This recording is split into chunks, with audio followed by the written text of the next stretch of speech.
Et si tout ce que tu crois savoir sur le bonheur était une illusion?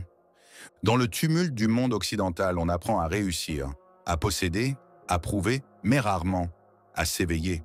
On te parle de bien-être, de développement personnel, de contrôle de soi. Mais on oublie l'essentiel. La paix ne se conquiert pas, elle se retrouve. Il existe des vérités anciennes, silencieuses, transmises au fil des siècles par des maîtres éveillés. Des vérités que notre époque a écartées, parfois ignorées, parfois même ridiculisées. Non parce qu'elles sont fausses, mais parce qu'elles dérangent. Parce qu'elles parlent de lâcher-prise, de vacuité, d'impermanence, alors que notre société glorifie la saisie, le paraître, la permanence. Ces 8 vérités bouddhistes que le monde occidental ignore ne sont pas de simples idées. Ce sont des clés, des graines de transformation, des ponts vers une vie plus consciente, plus paisible, plus vraie. Aujourd'hui, je t'invite à les découvrir, non comme un cours, mais comme une transmission. Comme si tu marchais pieds nus dans un monastère ancien et que chaque mot pouvait éveiller quelque chose de profond en toi. Reste bien jusqu'à la fin, car l'ultime vérité que nous verrons ensemble pourrait transformer à jamais ton regard sur le monde. Et si tu ressens cet appel du silence, abonne-toi et partage en commentaire cette phrase simple. Je suis prêt à écouter l'invisible. Tout ce que nous sommes est le résultat de ce que nous avons pensé. Dhammapada. Depuis plus de 2500 ans, le Bouddha ne propose pas une croyance, mais une expérience, celle de regarder profondément dans la nature de l'esprit, dans le silence d'un souffle, dans la chute d'une feuille, dans la clarté d'un regard libre de désir. Il a révélé ce que beaucoup oublient, que la souffrance a une origine et donc une voie de cessation. Dans les sutras anciens, ces vérités sont simples, transparentes, vivantes. Mais en Occident, elles ont été traduites, réduites, intellectualisées. Le bouddhisme y est parfois perçu comme un outil de gestion du stress, une philosophie à la mode ou un concept esthétique. On médite, oui, mais sans toujours comprendre pourquoi. Le monde moderne, saturé de bruit, d'écran et de vitesse, cherche à calmer l'angoisse avec des solutions rapides. Il veut la paix sans traverser le chaos. Il veut l'éveil sans lâcher l'ego. Mais la voie bouddhiste est une voie de dépouillement, pas d'ajout. Elle nous invite à voir et non à fuir. Ces 8 vérités que nous allons explorer sont encore vivantes dans les monastères d'Asie, dans le regard d'un moine qui marche sans but, dans les gestes lents d'une cérémonie du thé.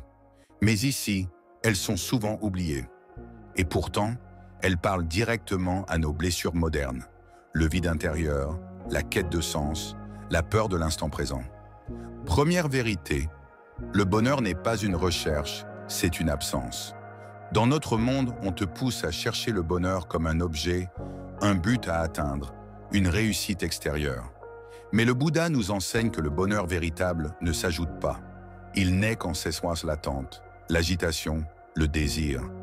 Le bonheur n'est pas quelque chose que tu vas obtenir. C'est ce qui reste quand tu cesses de courir. Comme un lac qui devient limpide lorsque le vent tombe, ton esprit retrouve sa clarté quand tu arrêtes de vouloir. Cette vérité si simple est pourtant absente de la pensée occidentale, qui valorise la conquête. Et pourtant, combien souffrent parce qu'ils cherchent encore ce qui ne peut être trouvé? Respire et laisse le bonheur apparaître dans ce que tu ne contrôles pas. Deuxième vérité, ton esprit n'est pas toi. Le monde moderne t'apprend à t'identifier à tes pensées. Je pense donc je suis, disait Descartes. Mais le Bouddha, lui, t'invite à observer ce qu'il pense, sans t'y attacher. Tu n'es pas cette voix qui juge, qui compare, qui ressasse. Tu es l'espace silencieux dans lequel elle apparaît. Et cet espace est libre. Quand tu médites, tu ne fais pas taire ton esprit. Tu le regardes passer comme on regarde une rivière sans s'y jeter. Cette distance est une libération. Elle détruit l'illusion la plus profonde, celle d'un moi fixe, solide, constant. L'Occident peine à enseigner cela, car son système repose sur l'ego, sur l'image, sur l'identité. Mais la paix commence là où cesse l'identification. Troisième vérité, la souffrance est un maître, pas une erreur. Ici, on redoute la souffrance. On la nie, on la médicalise, on veut l'anesthésier. Mais dans la tradition bouddhiste, la souffrance est vue autrement, comme une porte, comme un appel.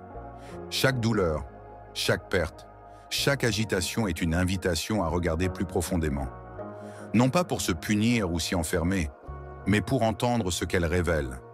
Quand tu souffres, demande-toi, qu'est-ce que cette douleur me montre sur mes attachements, sur mes attentes, sur mes illusions?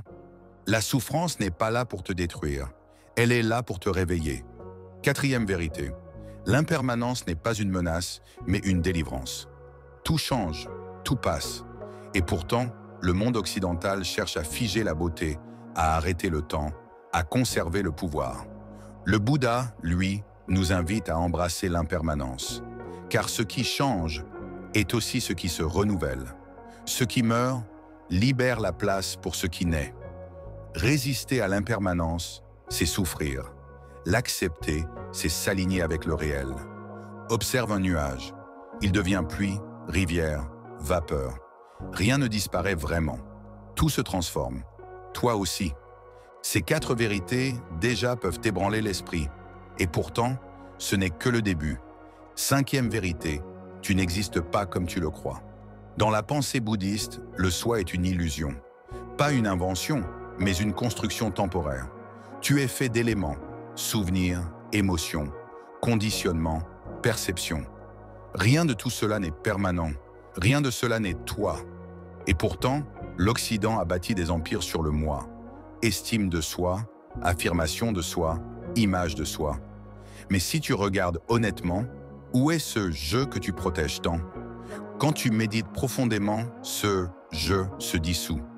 Il reste la conscience pure, le silence avant les mots. Une présence vaste, impersonnelle, paisible. Ce n'est pas une disparition, c'est un retour. 6e vérité, l'attachement est la racine de la souffrance. Le monde te dit, attache-toi à ce que tu aimes, garde-le, possède-le. Mais tout ce que tu tiens finit par s'échapper. Ce que tu crains de perdre finit toujours par changer. Le Bouddha ne t'invite pas à ne rien aimer. Il t'invite à aimer librement, sans saisir, sans enfermer. Aimer sans peur, c'est aimer sans douleur. Ce détachement n'est pas de l'indifférence, c'est de la liberté. C'est la capacité d'aimer sans dépendre, de vivre sans s'agripper. L'Occident confond souvent attachement et amour. Mais ce qui t'étouffe n'est pas l'amour, c'est la peur de perdre. 7e vérité, le vide n'est pas le néant. Voici une des plus grandes incompréhensions occidentales. Croire que le vide bouddhiste est un trou, une absence, un néant. En vérité, ce shunyata, cette vacuité, est la nature même des choses.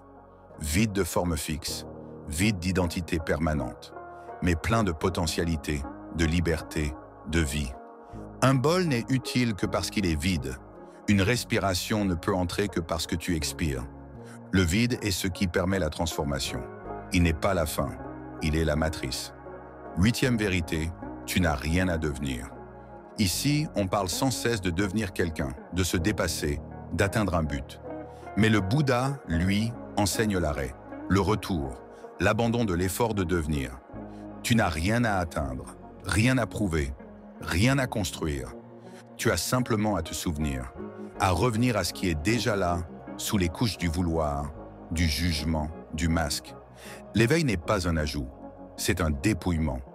Comme si tu enlevais un à un les voiles, jusqu'à sentir enfin la lumière de ce que tu es, sans nom. Ces 8 vérités peuvent heurter un esprit conditionné, mais elles ne sont pas là pour être crues, elles sont là pour être pratiquées. Et dans la prochaine partie, tu découvriras comment, à travers des gestes simples, des rituels oubliés, des exercices de conscience qui reconnectent ton esprit, ton corps et ton souffle. La sagesse bouddhiste n'est pas une philosophie abstraite, elle est un art de vivre, une présence incarnée. Pour que ces 8 vérités deviennent vivantes en toi, voici des pratiques simples, sacrées, accessibles, mais puissantes. 1. Première, la marche méditative, retrouver le rythme de l'instant.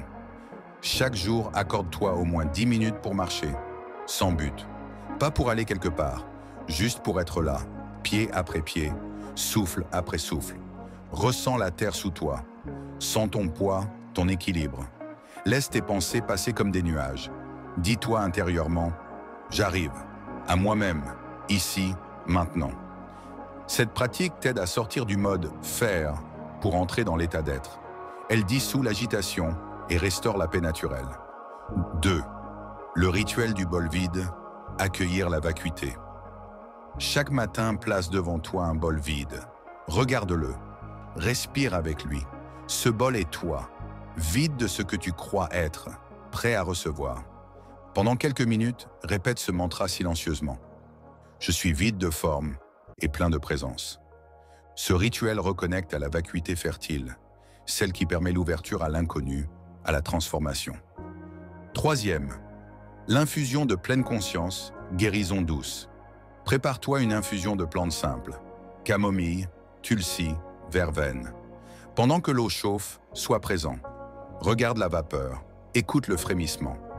Quand tu bois, bois lentement. Ressens la chaleur, la douceur. C'est un soin, une bénédiction. Ne pense à rien, bois en silence. Dis-toi, je nourris la paix en moi.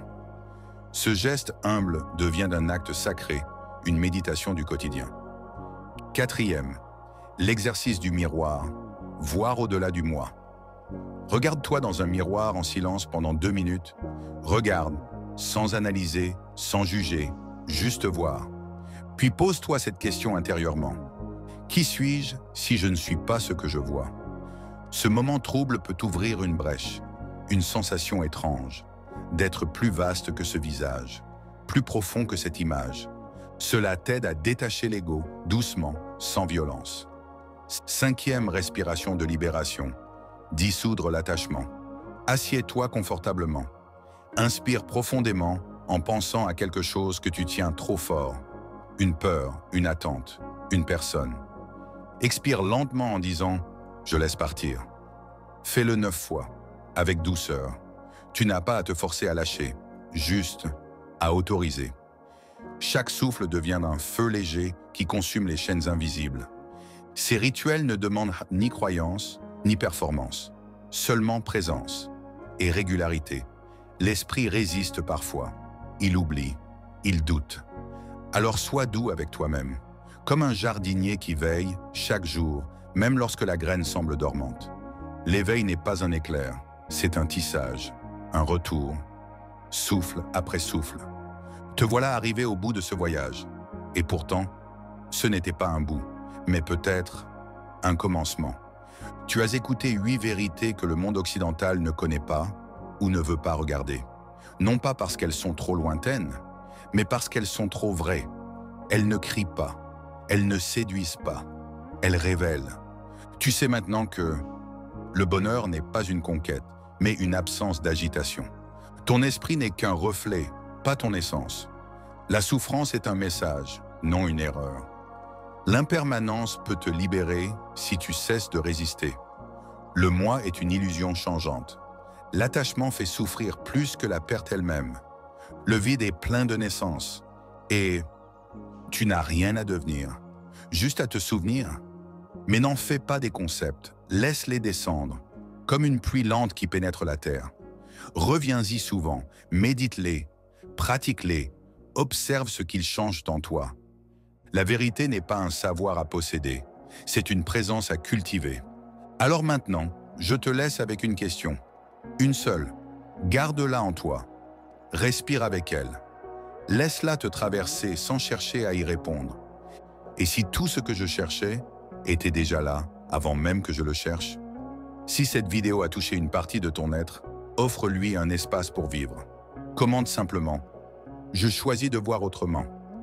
Abonne-toi si tu veux continuer ce chemin de conscience. Et n'oublie pas, la vérité n'est jamais loin, elle est juste, silencieuse.